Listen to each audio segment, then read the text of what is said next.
talk about the building code briefly.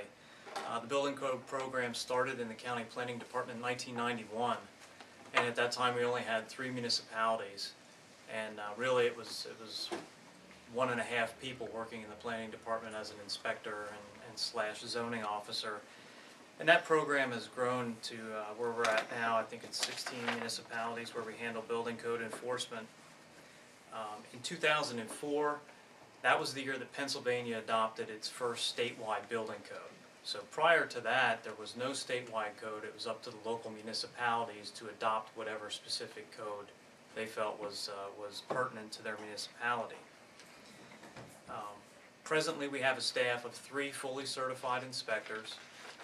As Jamie mentioned earlier, I'm an emergency backup, and trust me, that's in emergency cases.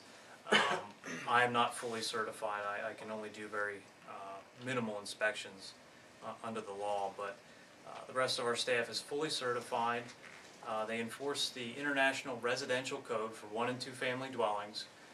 That does include detached structures if you're building a large garage or a big shed or something that's over 1,000 square feet. They also get involved with inspecting those buildings. Then we also have Commonwealth Code Inspection Services. That's our commercial plan review and inspection service agency. So they also, in addition to commercial and institutional buildings, they also handle apartment buildings or anything over the scope of the 1- and 2-family dwellings. So 3 families and above, that would be Commonwealth Code Inspection Service.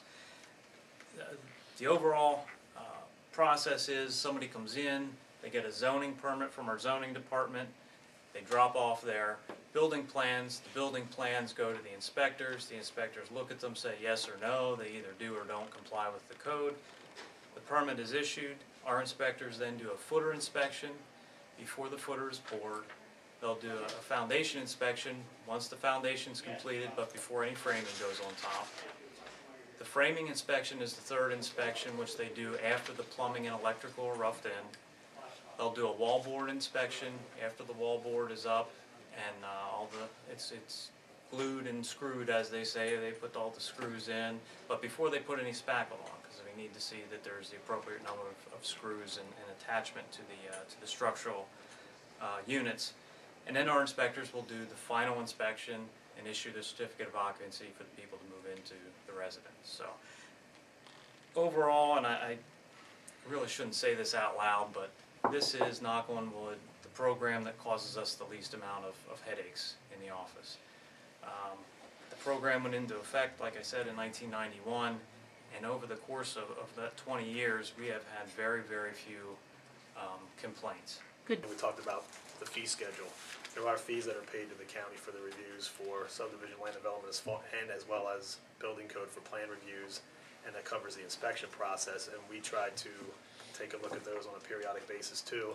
But similar to what Julie said about zoning, we don't try to go too far because the cost of stuff tend to elevate when you get into Dauphin County and Lancaster County. So what we try to do is take a look at the municipalities where we don't have enforcement authority and try to keep things sort of on level with what's happening across the county on those ends too. So